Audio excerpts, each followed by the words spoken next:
नमस्कार मित्रों, मैं डॉक्टर गणेश कुशवाहा। आज हम आपके साथ चर्चा करते हैं, विचार करते हैं इस विषय पर कि आध्यात्म की पराकाष्ठा क्या होती है, क्या हो सकती है। आध्यात्म की पराकाष्ठा यह नहीं है कि हम ध्यान में बैठे रहें,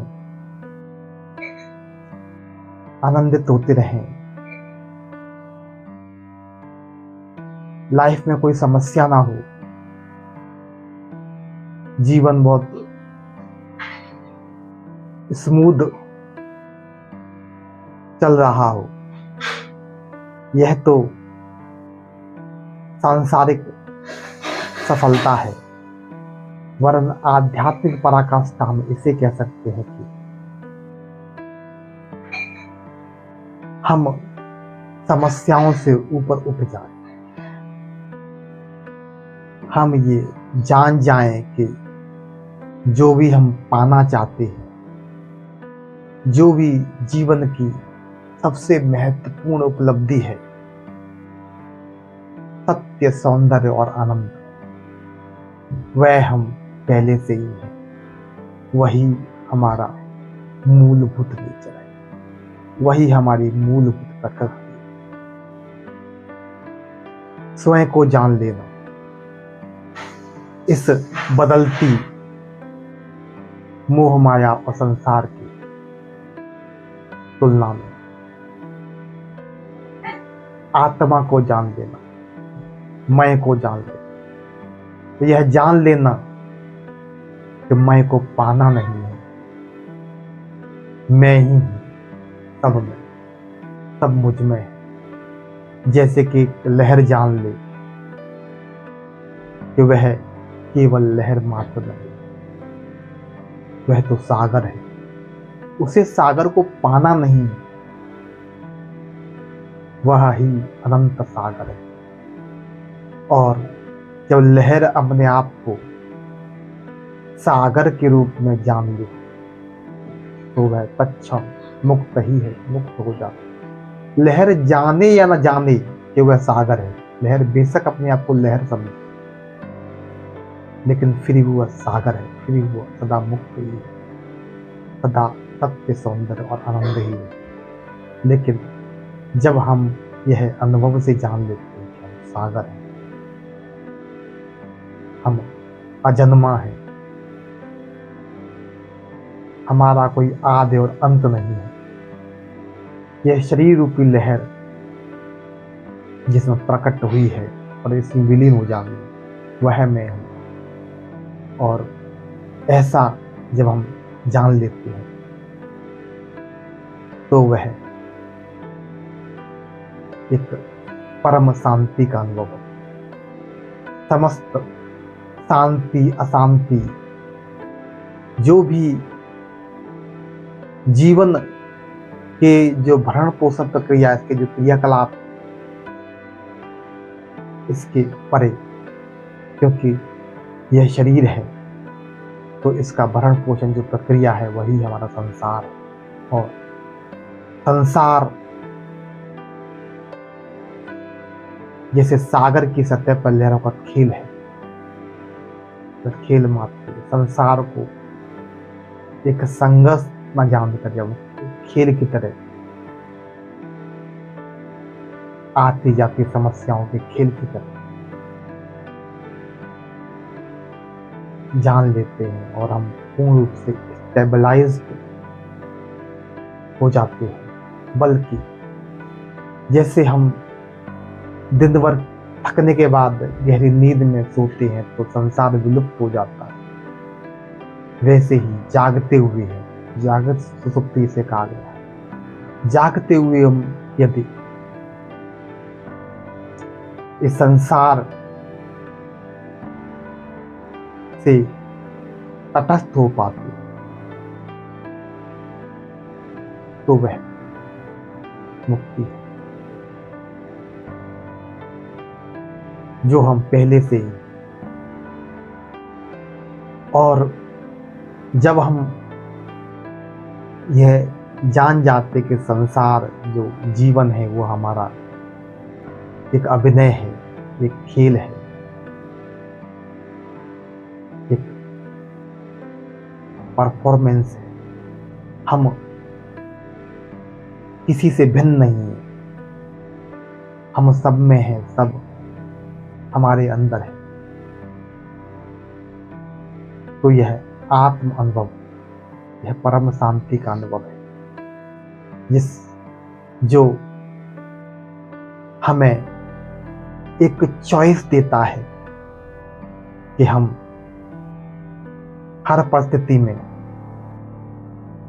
अपने आप को इस भरण पोषण के जो खेल है इससे अलग देख पाए, और जो हमारी जो मान्यताएं हैं, जो हमारा अहंकार है, इसको हम ऑब्जेक्टिवली देख पाए।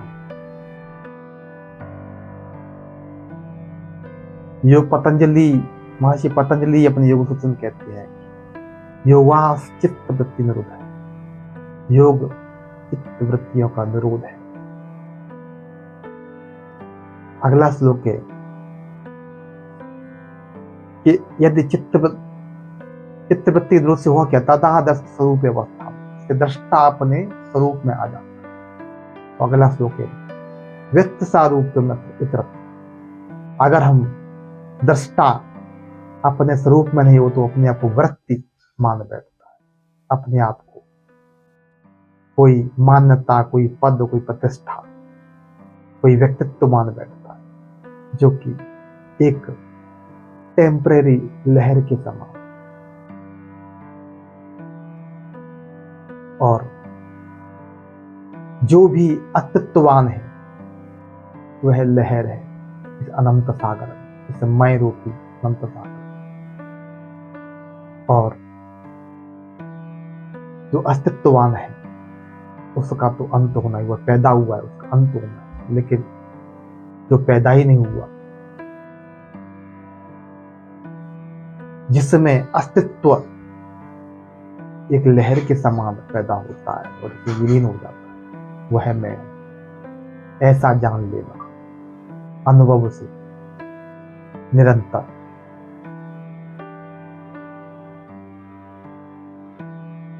यह साधना का उच्चतम स्तर हो सकता है, लेकिन सच बात तो यह है कि परम सत्य को जानने के लिए, जानने के बाद किसी साधना की आवश्यकता। सारी जो साधना है, सारी जो योग ध्यान की प्रक्रियाएं हैं, वह साधन मात्र है।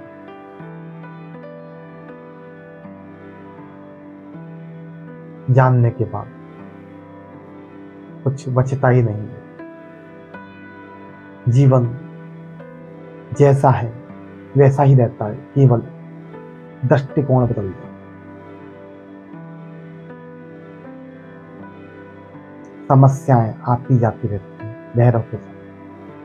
कुछ भी जीवन में परमानेंट नहीं, चाहे वो सुख हो या दुख, सबको बदलना है। ऐसा जान हमें स्टेबिलिटी देता है। ऐसा केवल मान लेना नहीं, बल्कि जानना, अनुभव से, तर्क से, सेल्फ एनालिसिस से। जो माया है, जिसे हम माया कहते हैं, वास्तव में माया है ही नहीं, केवल मैं हूं, केवल परमात्मा। और सब जैसे समस्त लहरें सागर से ही बनी, ऐसे जितने भी संसार है यह भी आत्मा से ही बना। आत्मा है इसका मूल तत्व, जो अपने आप में सत्य है, सौंदर्य है, आनंद। इसको निरंतर जानना, बार बार इसको रियलाइज करना, यही साधना है। और जब हम बहुत गहरे में सतत इसको जानते हैं। हर परिस्थिति में, हर कठिनाई में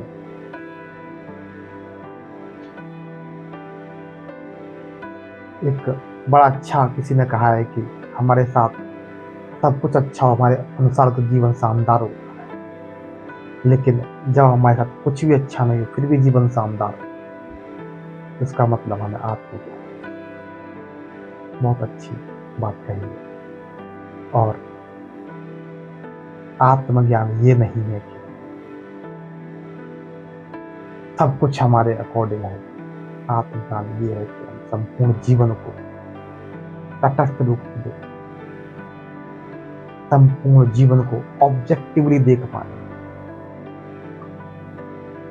अपने आप को, अपनी फीलिंग्स, अपने इमोशंस, अपनी मान्यताएं, इनको ऑब्जेक्टिव देख पाए और हम इनको ठीक तरह से स्ट्रक्चर कर पाए, ऑर्गेनाइज कर पाए, सही सही जैसा कि होना चाहिए। तो जीवन में, जीवन की हर कठिनाई को हमें सहन करने की शक्ति आ जाती है, परंतु स्वतंत्रता यह है कि जब हम हर जीवन की समस्या को ऑब्जेक्टिवली देख लेते हैं तो हमें हर कठिनाई को सुलझाने की भी शक्ति जाती है।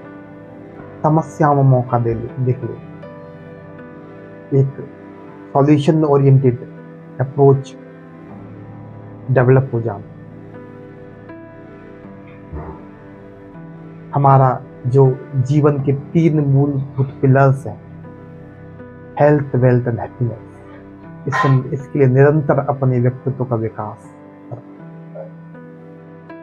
संभव हो पाता है जब हम जीवन को ऑब्जेक्टिवली देख पाते, जीवन को, संपूर्ण जीवन को तटस्थ और ऑब्जेक्टिव रूप से देख लेना है। ध्यान है, आत्मदर्शन, आत्मज्ञान।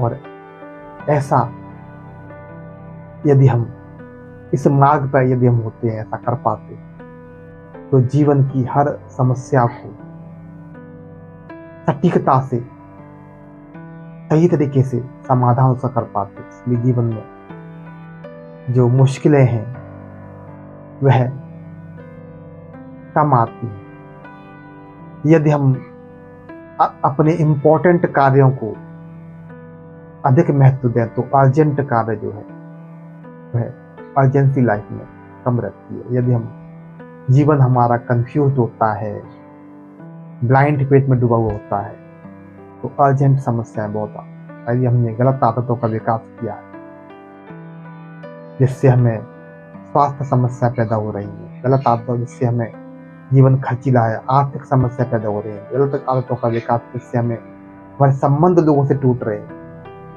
तो अर्जेंट समस्याएं बहुत ज्यादा हैं। लेकिन यदि हमने जीवन को सही अर्थों में समझा है, ऑब्जेक्टिव देखा है, समझा है,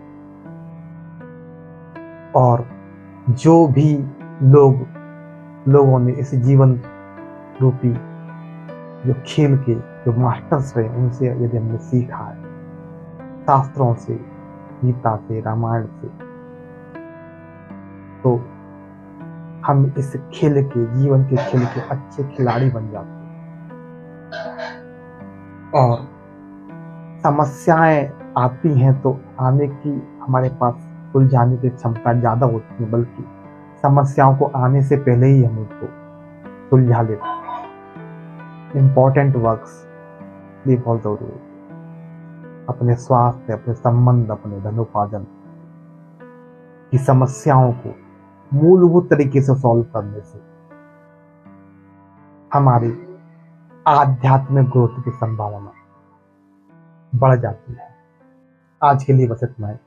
थैंक यू।